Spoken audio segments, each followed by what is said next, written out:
Bueno, buenas noches o buenas tardes, no sé en qué horario van a poder escuchar esta clase, o buenos días. La idea era poder generar un espacio de clase para recuperar la clase virtual que no se pudo realizar. Y bueno, un poquitito esta última parte, de alguna manera ir trabajando en torno ya, no de la definición de aprendizaje en términos generales, sino empezándolo a situar en lo que hoy, digamos, nos está sucediendo cuando estamos hablando de aprendizaje escolar en el momento actual, ¿sí? Para eso nosotros o la propuesta que tenemos es poder trabajar a partir de dos textos. En principio, el texto de Karina Kaplan, y en segundo término, el texto de Graciela Morgade. Pero previo a eso, la idea era poder recuperar un poco el texto de Alicia Fernández, que habíamos estado trabajando. En ese texto, vamos a ver si lo podemos visualizar.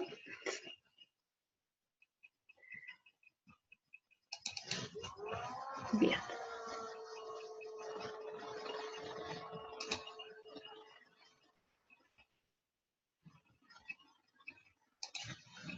Bueno, en este texto, justamente Alicia Fernández empieza a trabajar esta idea de que el aprendizaje no es igual permanentemente, ¿no?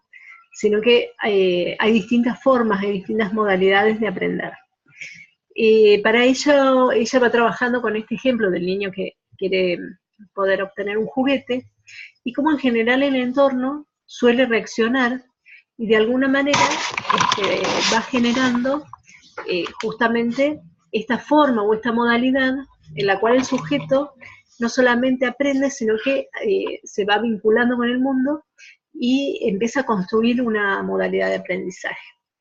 Ella, bueno, a partir de esto va a plantear esta idea de que justamente se puede cercenar o se puede favorecer la autoría, ¿no? O sea, si nosotros recordamos un poco esta idea de sujeto-autor, esta necesidad que tiene el sujeto de mostrar, de dar cuenta, de recrear el conocimiento que aprendió, entonces empezamos a ver que justamente, según cómo el entorno reacciona ante el aprendizaje de un niño, ¿no? De alguna manera va construyendo, le va permitiendo favorecer y construir una determinada modalidad de aprendizaje. Bien, ahí justamente ella va a trabajar dentro de las modalidades de enseñanza y aprendizaje, esta modalidad que se basa en la hipoasimilación. ¿Qué quiere decir? Que justamente ante la posibilidad, digamos, de que, bueno, en este caso el niño se cae o por querer, digamos, alcanzar el juguete, el entorno actúa cercenando esa posibilidad de aprendizaje, marcando de alguna manera y dejando una huella en relación a que aprender supone un peligro, ¿no? O sea, que puede poner en riesgo al sujeto. Esto lo que va a generar es que el sujeto, digamos, ante una situación de aprendizaje, una situación nueva, desconocida, va a sentir miedo, y por lo tanto, lo que va a buscar justamente es copiar de la mejor manera posible lo que el entorno le ofrece, ¿no? O sea, nosotros nos encontramos con estudiantes que cuando tienen que asumir nuevas situaciones, justamente lo que van a buscar es generar esta cuestión de copia, ¿no? Que lo vemos mucho, por ejemplo, en el estudiar de memoria, ¿no? En la imposibilidad de apropiarse de ese objeto nuevo de conocimiento, de poder reconstruirlo y de poder generar a partir de esa experiencia su propia autoría, ¿no? O sea, poner en juego lo aprendido, pero recreándolo. Bueno, esto implica, ¿no?, esta situación. Después, como parte de esto, ¿no?, o sea, de estas formas en la cual el sujeto se encuentra con la imposibilidad, digamos, de generar ese proceso de aprendizaje, va a hablar la autora Alicia Fernández de una modalidad hipoasimilativa, hipoacomodativa. ¿sí? En la cual aparece este ejemplo de que en vez de ayudarlo al niño o al joven, digamos, a adquirir ese conocimiento por el cual está interesado, se le va a ofrecer un conocimiento como más cercano, ¿no? O sea, mostrándole otro, digamos, otro objeto, ¿no? Y esto justamente va a ir en contra de su capacidad de generar un deseo, ¿no? De poder acercarse a un objeto nuevo y elaborar las estrategias necesarias para poder llevar adelante ese aprendizaje. ¿Qué es lo que sucede con esto, no? O sea, sucede que en la sociedad actual tenemos tantos objetos, se ofrece tanto, ¿no? Sobre todo en una sociedad de consumo en la cual permanentemente, ¿no? Los jóvenes, los niños, están, digamos, ante posibilidades de encontrarse con recursos permanentemente, ¿no? Que lo que terminan haciendo es dejándolo al sujeto en un lugar de objeto. O sea, lo que pierde el sujeto justamente es la capacidad de elaboración, la capacidad, digamos, del esfuerzo para obtener, digamos, los objetos, y recurre a esta cuestión de adquirir aquello que esté como más, digamos, más cercano, que sea más fácil, ¿no? Y lo va haciendo perder esa capacidad de desear por un lado, pero por el otro lado de esforzarse, de encontrar un camino para llegar a aquello a lo cual desea. Como parte de otra de las modalidades, ella menciona la modalidad hiperasimilativa, hiperacomodativa, ¿no? Vinculado a esto, ¿no? A esta posibilidad de generarse un proceso por el cual llegar al objeto. Esto nos pasa en este momento con la búsqueda de lo fácil, de, bueno, la imposibilidad de pasar por procesos que puedan ser frustrantes.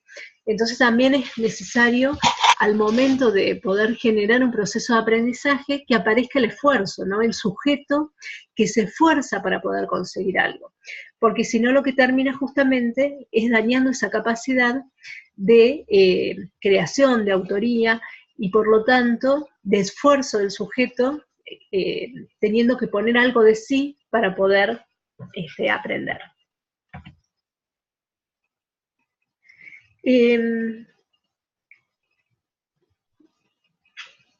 Necesariamente para que se dé aprendizaje tiene que haber algo interno del sujeto que lo motive a aprender, ¿no? Si no hay deseo de aprender, no va a haber posibilidad de que se produzca el aprendizaje. Y es importante el lugar que ocupa el coordinador, el lugar que ocupamos nosotros como docentes, ¿no? Ante esto, la posibilidad también de comprender que aprender también implica frustración, ¿no? Por eso ella habla de la importancia de generar estas instancias genuinas de aprendizaje, ¿no? De acompañamiento, no de sustituir al sujeto que está aprendiendo. El docente no necesita darle todo procesado, todo elaborado, sino que aún, digamos, en este desafío, a veces cuando hay algo que no nos sale, el poder generar esta posibilidad de justamente de poder generar esta posibilidad de que sea el sujeto el que de alguna manera vaya elaborando sus estrategias, que se tenga que encontrar, que tenga que atravesar de alguna forma el dolor, ¿no? O sea, para poder llegar a aprender y recibir esa alegría de haber aprendido, también hay que poder traspasar esos momentos de dolor, esos momentos de frustración que son inherentes al aprender, ¿no? O sea, aceptar que hay momentos en los cuales no hemos aprendido, que no sabemos algo, y que necesitamos esforzarnos y necesitamos en algún momento modificar algo de nosotros o de nosotras para generar un momento de aprendizaje. Bueno, ¿no? Esta idea, ¿no? Que dice el tránsito por el dolor da lugar a los momentos de alegría. O sea, si nosotras no traspasamos esas situaciones, nunca vamos a conocer la alegría, ¿no? O sea, el dolor y la alegría como parte, como de alguna manera, dos caras de una misma moneda. Y la alegría lo ve en el sentido de que alguien que está alegre es alguien que está animado, no alguien que está vivo. El aprendizaje es parte del estar vivo, del estar de manera activa ante nuestro medio, ¿no? De estar transformándonos y de estar transformando nuestro entorno. Y esto es lo que nos permite de alguna manera sostener la esperanza, ¿no?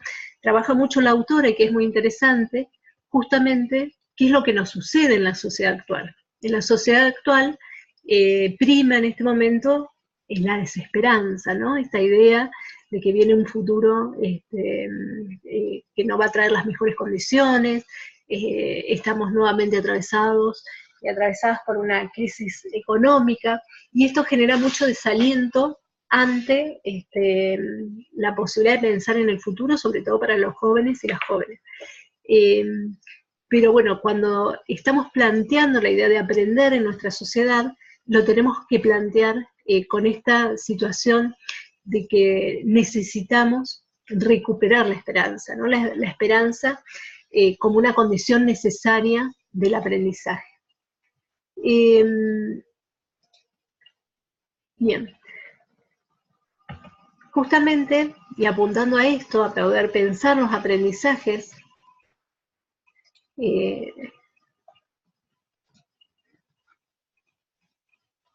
bueno, vamos a ver cómo encontramos.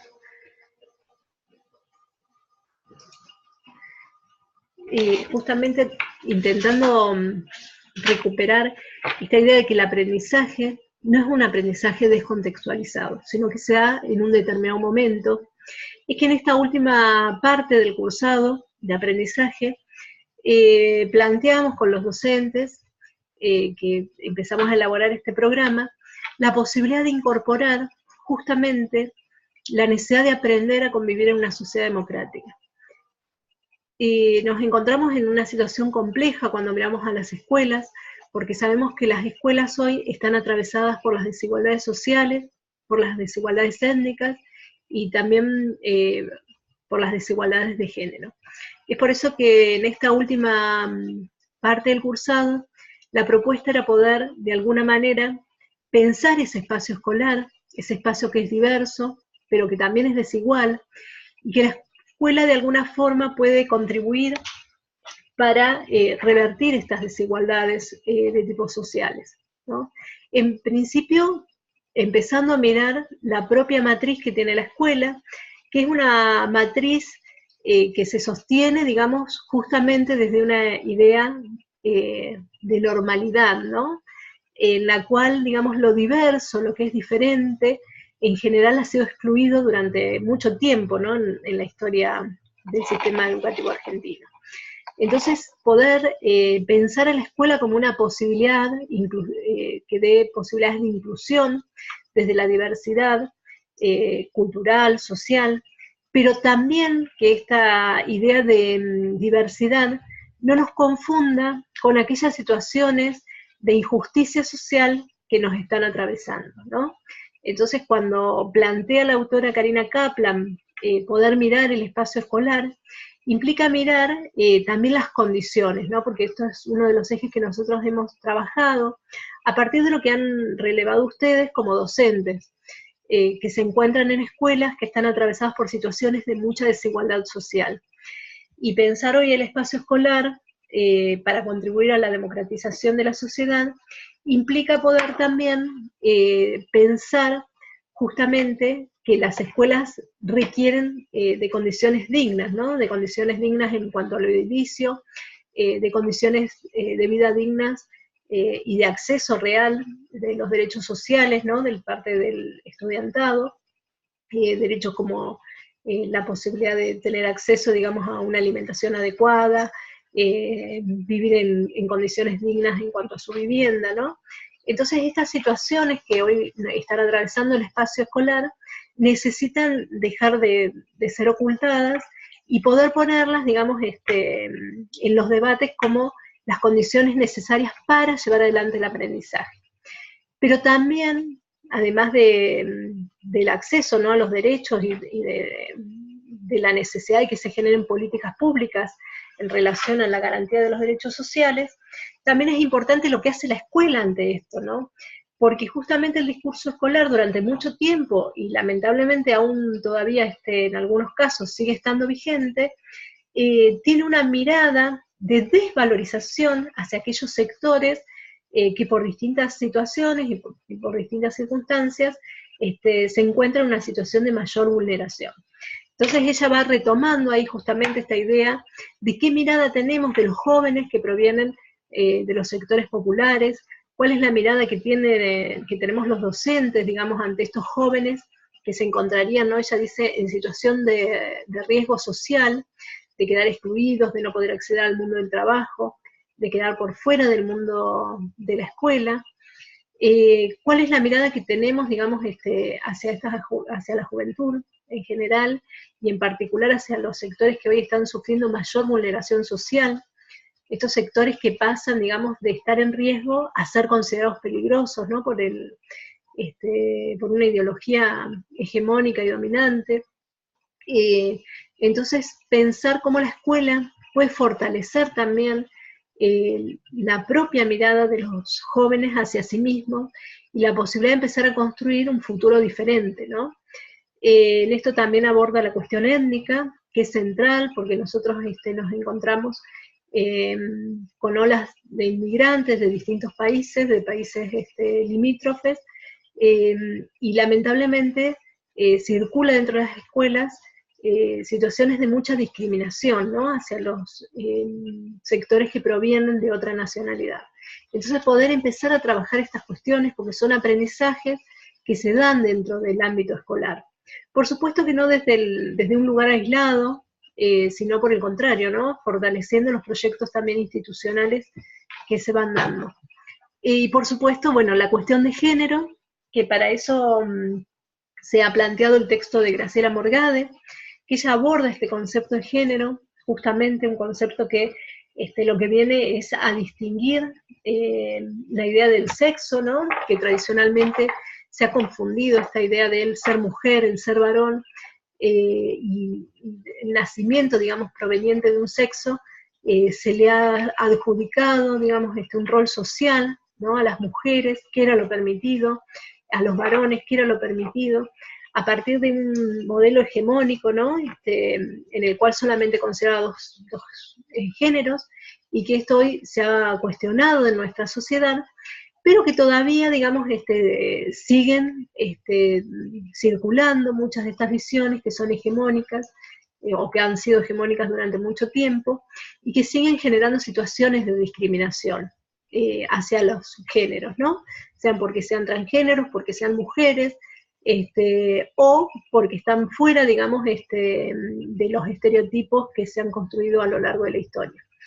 Entonces, bueno, poder, digamos, pensar una escuela inclusiva implica poder mirar el lugar que ocupamos hoy las mujeres en la sociedad, cuáles son las problemáticas por las cuales estamos atravesadas, sobre todo en un espacio como la escuela técnica, que ha sido un espacio históricamente masculino, implica la posibilidad de repensar ese espacio, de pensar qué lugar se le da a la mujer, de pensar en torno de cuáles son las situaciones, digamos, de discriminación que están atravesando hoy las mujeres, pero también los varones, porque también hay un ideal, o digamos, o un estereotipo acerca de cómo se tiene que comportar el varón en la sociedad, cuáles son las actitudes que tiene que tener.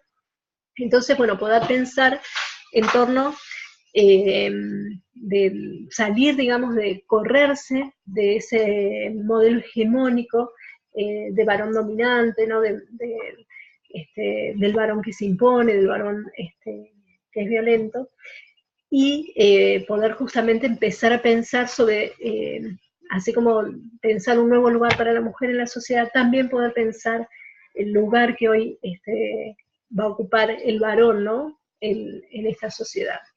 Y también el espacio que tienen todas aquellas personas que no se sienten identificadas en torno, digamos, de estos géneros que han estado siendo dominantes a lo largo de la historia, como los sectores que se denominan transgéneros, algunos grupos que se denominan queers. Así que bueno, la idea es empezar a generar un debate en torno de esto, poder pensar un poco qué podemos hacer desde la escuela. Es muy importante mirar nuestra propia subjetividad como docentes, porque nosotros hemos ido heredando estas matrices de pensamiento, estas formas, digamos, de comunicación, que están, digamos, hechas cuerpo y hechas carne en cada una de nosotras y de nosotros, y necesitamos de alguna forma ir a un trabajo mucho más profundo, no solamente discursivo, sino empezar, digamos, a mirar nuestras propias prácticas cotidianas, qué lugar, siendo también honestos en este sentido y honestas, cómo nos está atravesando esta situación de desigualdad dentro de las escuelas, si las estamos pudiendo abordar o no, si tenemos herramientas en cuanto a lo formativo para abordar las problemáticas con las que nos estamos encontrando.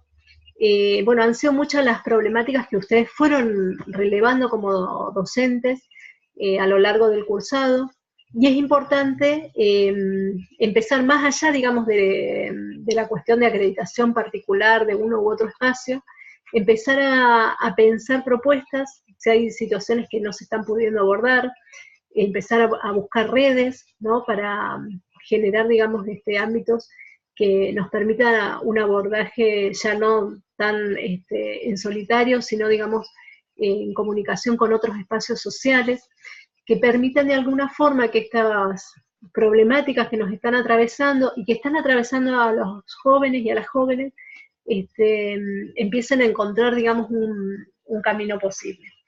De alguna manera esta última parte es una invitación para reflexionar un poco en torno de las prácticas que cada una y cada uno está llevando adelante.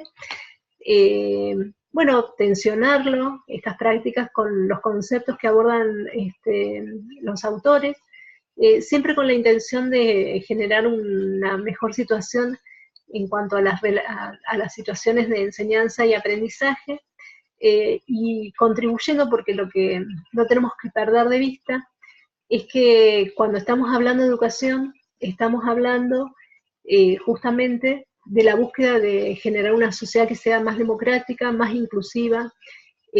Bueno, y esto cobra mucho sentido porque cuando estaba preparando esta clase volví a leer el texto de Karina Kaplan. Justamente ella estaba hablando a partir de muchas investigaciones que se hicieron en el 2001, que fue un momento de una gran crisis económica en nuestro país, y que atravesó, digamos, fuertemente a los sectores populares.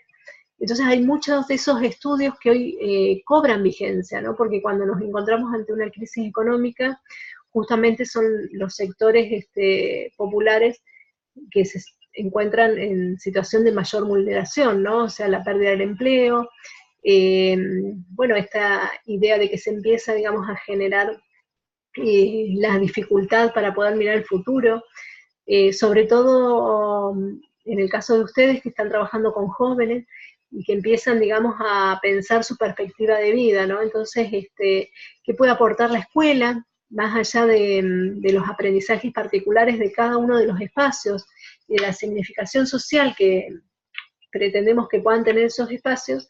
La importancia de, justamente, trabaja, ¿no?, la autora Karina Kaplan, de poder lograr que los jóvenes puedan proyectarse con una imagen positiva de sí mismos, de sí mismas, pensando, digamos, que tienen todo un potencial para poder llevar adelante sus vidas. Así que bueno, eso un poco es la idea. Estos materiales, la idea es también que pueda abrir el debate, que puedan ustedes de alguna manera plantear las dudas, las dificultades con las cuales se están encontrando al momento de llevar adelante la tarea. Así que bueno, por ahora nada más, muchísimas gracias.